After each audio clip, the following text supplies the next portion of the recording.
Saudara-saudara, tenang aja. Peluang lolos kita itu masih ada, masih terbuka. Masih ada Bahrain yang kita lawan, masih ada Cina yang kita hadapi. Yang paling penting itu nggak usah sombong, nggak usah sesumbar, nggak usah kuar-kuar. Bilang King Indo lah, tim yang paling mahal lah, tim yang ini itulah bullshit.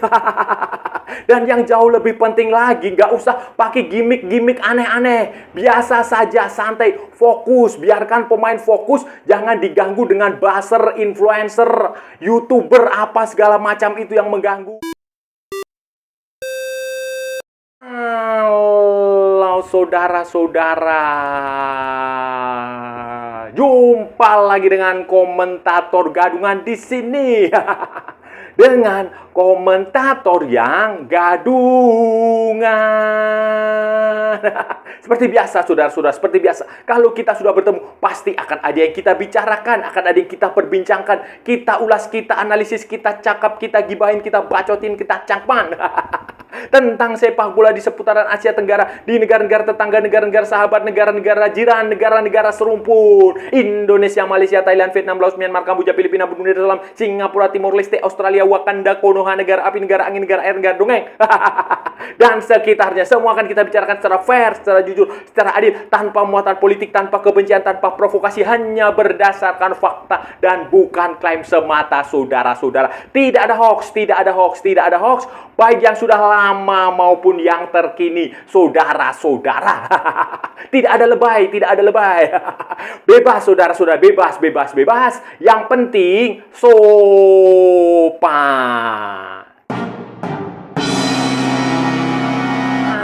Jadi begini saudara-saudara, kita to the point sajalah.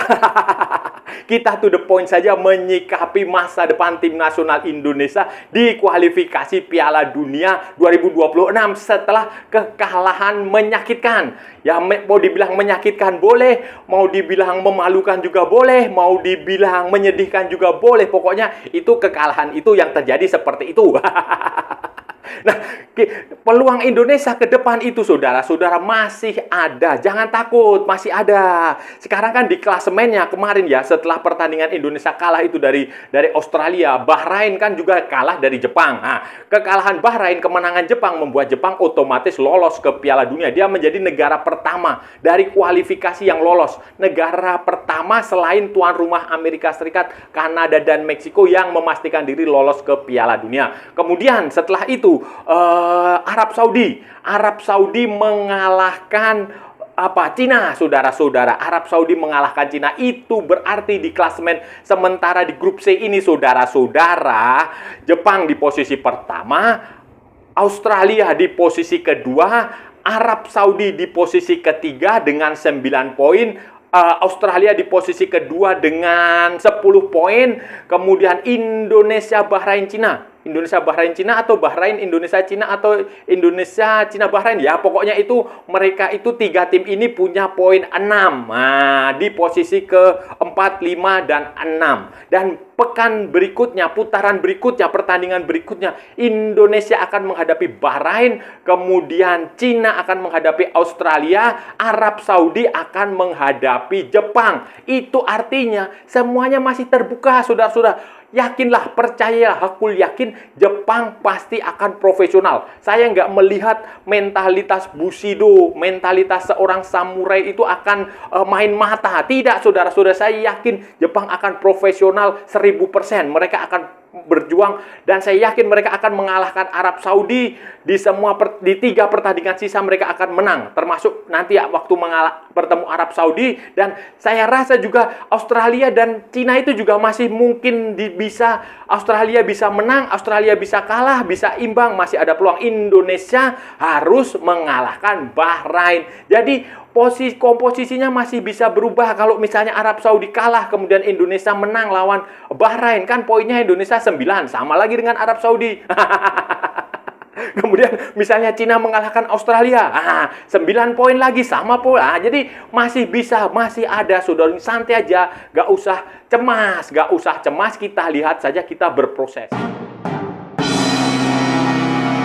saudara-saudara, yang paling penting itu yang harus dimiliki oleh semua orang, bukan hanya pemain, bukan hanya pelatih, tetapi juga supporter, khususnya netizen. Itu adalah mentalitas. Mentalitas apa itu? Mentalitas nggak usah sombong, nggak usah sok, nggak usah kemaki, ojo kemaki, kemlindi, jangan kayak begitu, jangan sok-sokan, jangan merasa hebat, jangan merasa King Indo, bullshit saudara-saudara, jangan kayak begitulah, biasa aja. Ini kan masalah yang terbesar ini yang di Indonesia ini, supporter Indonesia itu kan merasa over proud, overrate, terlalu melebih-lebihkan. Realitasnya itu cuma di sini, tetapi dilebihkan begini. Dengan berbagai macam gimmick, saudara-saudara. Gimmick itu yang harus kita hindari. Gak usah pakai gimmick-gimmickan segalalah. Foto ketua umum PSSI lagi apa itu? Setiap kali kalah diposting, nggak usah kayak begitu. Kemudian gimmick soal jersey, aduh, nggak usah lah terlalu macam-macam jersey, ya sudah diumumkan saja dijual, nggak usah pemain dilibatkan bikin acara-acara di medsos kayak nggak mutu kayak begitu. Kemudian gimmick bis kemarin di Australia, ada katanya bisnya nggak representatif. Aduh bos, bis di Australia dengan di Indonesia lebih berkualitas di Australia lah. Lebih berkualitas di Australia. Jadi nggak usah terlalu dipermasalahkan. Lu kata Indonesia negara maju. Itu kayak gitu nggak usah digimik. Kemudian orang-orang kayak influencer, YouTuber, selebgram, terus apalagi buzzer itu yang berkumpul di hotel, pemain, tempat latihan, itu nggak usah lah kayak begitu, perlu disingkirkan aja, nggak usah dikasih kesempatan. Kemudian pejabat, nah ini yang saya heran juga ya, kemarin tuh ke Sydney itu ada rombongan pejabat dari Indonesia terbang ke Sydney. Sebelum pertandingan mereka Pak Menteri atau siapa ya, apa anggota DPR ya, itu mereka berkunjung sampai ke hotel, sampai ya kayak begitu. Itu nggak perlu lah saudara-saudara, nggak perlu. Kan ketika Argentina dulu mau juara Piala Dunia aja nggak ada itu pejabat dari Argentina itu yang datang ke hotelnya Lionel Messi, berkunjung, menyapa, berfoto, bikin konten. nggak ada. Jadi nggak usah lah kayak begitu, di stop saja, nggak usah dilanjutkan karena itu nggak bagus. Kemudian pemain biarkan fokus. Pemain kalau bisa sih ya nggak usah mainan TikTok, nggak usah mainan YouTube, nggak usah mainan Instagram selama pertandingan. Yang itu yang terjadi di Indonesia kan seperti itu. Pemainnya semuanya banci kamera lah saudara-saudara, ingin populer. Sekali untuk fokus saudara-saudara, penting sekali untuk fokus dan down to earth. Tetap menginjak bumi, tetap humble, itu penting sekali, nggak usah kita sesumbar kuar-kuar. Kemarin itu ada situs dari Jerman namanya Transfer Market, itu menghitung harga pemain Indonesia dan ternyata lebih mahal dari Australia. Kalau dirupiahkan ya sekitar 900-an miliar. Sementara Australia itu cuma 500 atau 600 miliar. Jadi jumlah, dan itu digembar-gemborkan seolah-olah takarannya itu ya kalau harga mahal itu sudah pasti pemainnya hebat-hebat, pemainnya berkualitas. Ya itu bisa satu hal, bisa juga hal lain saudara-saudara. Sepak bola itu semuanya di lapangan. Anda ingat dulu Los Galacticos? David Beckham dan kawan-kawan kan juga pada akhirnya gagal juga. Dan sekarang juga semuanya di lapangan. Kalau pemain hebat, misalnya Max Hilger hebat, Kevin Dick hebat, terus siapa lagi, Calvin Verdong, Dan James itu hebat, Tom Hay hebat. Tetapi kan mereka main di Indonesia, baru berkumpul beberapa hari terus bertanding, chemistry-nya nggak dapat. Dan mereka di klub sana mereka hebat-hebat karena mereka bermain dengan orang-orang yang juga hebat. Nah, itu pemikirannya seperti itu. Jadi kayak begitu nggak usah digembar-gemborkan. Nggak usah digembar-gemborkan, nggak usah disombong-sombongkan. Ya, dianggap oke lah sebagai apresiasi dari Transfer Market kepada tim nasional Indonesia gitu loh. Kemudian ada pemberitaan dari 433 433, terus banyak media luar negeri FIFA menyoroti, nggak usah terlalu GR, nggak usah terlalu sombong seolah-olah mengatakan bahwa ini FIFA sayang dengan Indonesia. Kan ada tuh pengamat yang mengatakan ini ini Indonesia ini disayangi FIFA, ini ada jaminan Indonesia akan diloloskan. Nggak usah kayak begitu, nggak usah GR. Di seluruh dunia nih ya, kalau ada media itu ya, media di seluruh dunia itu dia akan memantau di sebuah negara yang lagi hebohnya apa, lagi ramenya apa, itu pasti akan disorot. Dan tampaknya itu kan kegeriuhan di Indonesia itulah yang menyebabkan media-media di luar negeri itu juga tertarik untuk memberitakan itu. Jadi bukan karena FIFA sayang Indonesia atau FIFA akan meloloskan itu, tidak, saudara-saudara. Apa, saudara-saudara? Artinya nasib Indonesia ya ditentukan oleh Indonesia sendiri. Gak usah berpikir yang aneh-aneh, gak usah berimajinasi yang tidak realistis saja menginjak bumi. Jadi kemarin itu ketika Indonesia kalah dari Australia, saya memantau di banyak media di luar negeri, media sosialnya ya, di situs-situs itu, di akun-akun internasional itu banyak kan yang orang-orang internasional itu senang justru kalau Indonesia kalah lawan Australia itu mereka senang. Karena mereka menganggap bahwa ini terlalu berisik, ini terlalu sombong, ini terlalu over proud, ini terlalu overrate, ini terlalu berlebihan. Kayak begitu loh, saudara-saudara. Dan itu yang terjadi, dan tipikal netizen Indonesia kan memang seperti itu. Realitasnya hanya 5 cm, dilebih-lebihkan jadi 20 cm, 30 cm. Akibatnya orang malas juga mereka kan. Jadi biasa saja, karena ini peluangnya masih ada.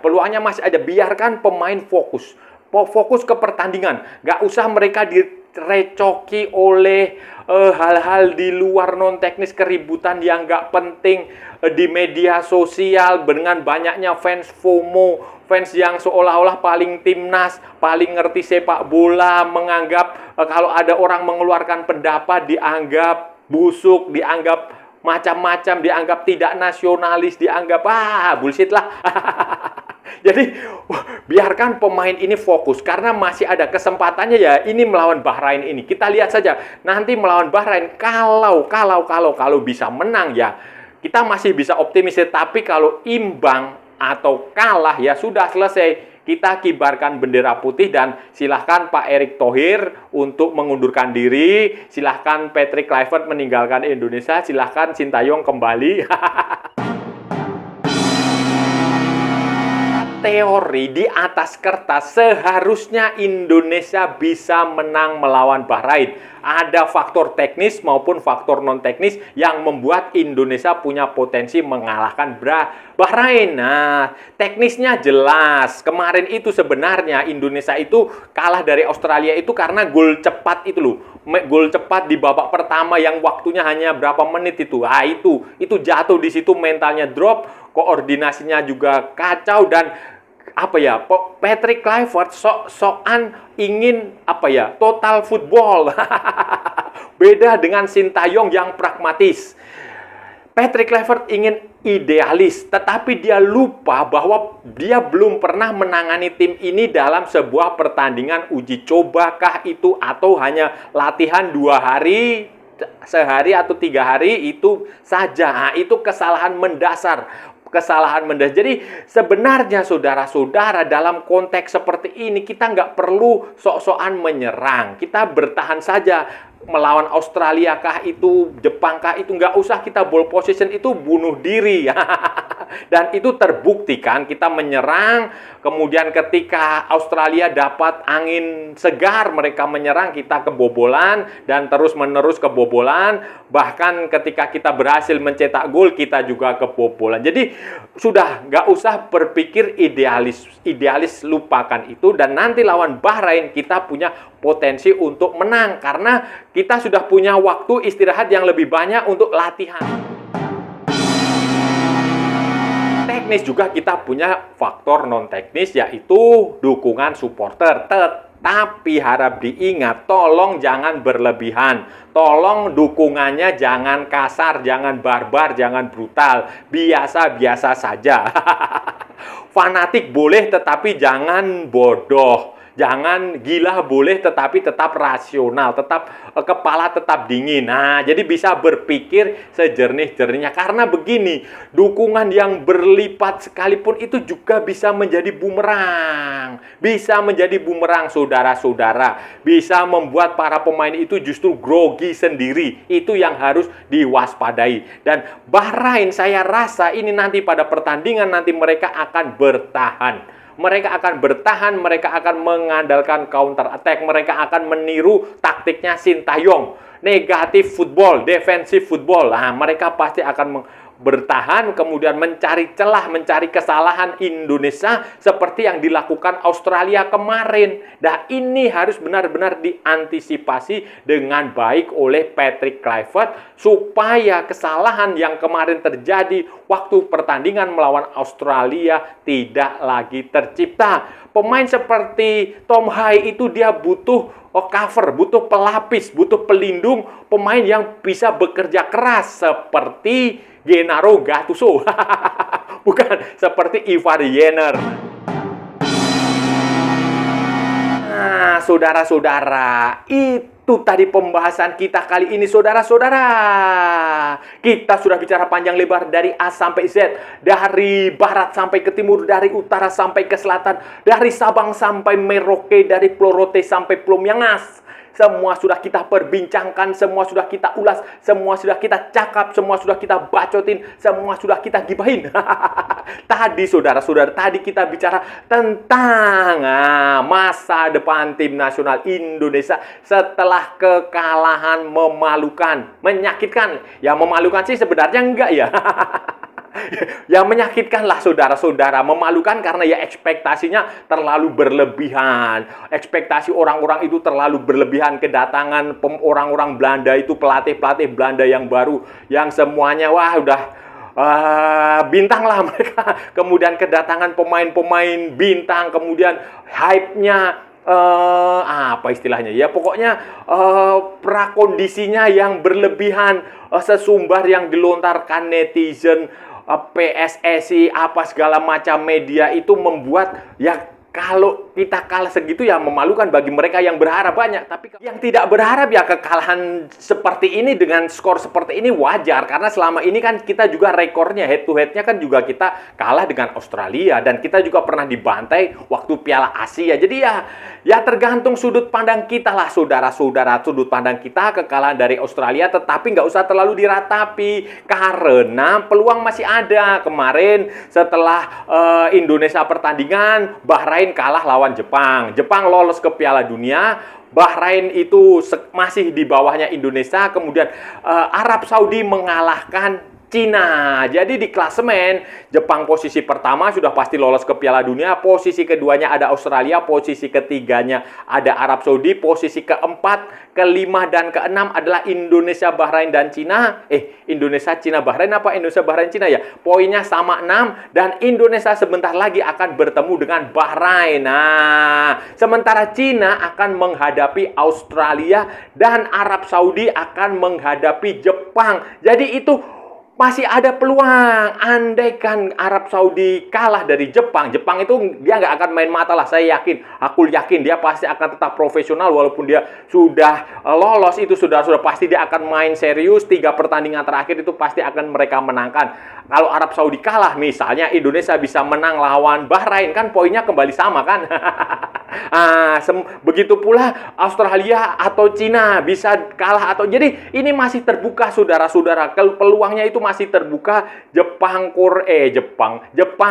kecuali Jepang, Australia, Indonesia, Arab Saudi, Cina, Bahrain itu peluangnya masih ada. Tetapi ya kita nggak usah menuntut untuk lolos langsung. Kita lolos lewat putaran ketiga saja sudah bagus. Peringkat keempat atau peringkat ketiga saja sudah hasil maksimal. Mengingat tim yang kemarin itu ya saudara-saudara tahu sendirilah. Itu tim yang baru sekali, pelatihnya belum pernah uji coba, kemudian langsung terjun di pertandingan seperti itu. Seharusnya kan kemarin itu ada uji coba terlebih dahulu, tetapi ya memang karena waktunya terlalu pendek ya, waktunya terlalu mepet, nggak ada FIFA Matchday, ya sudah hasilnya ya seperti itu. Tapi yakinlah, optimistis, yang penting nggak usah sombong. Gak usah sombong, gak usah pakai gimmick-gimmick yang gak penting. Misalnya gimmick soal jersey, gimmick soal bus yang mengangkut pemain di Australia, gimmick lagi soal apalah anggota DPR, pejabat, apa segala macam. Hindari juga TikTok, hindari Instagram,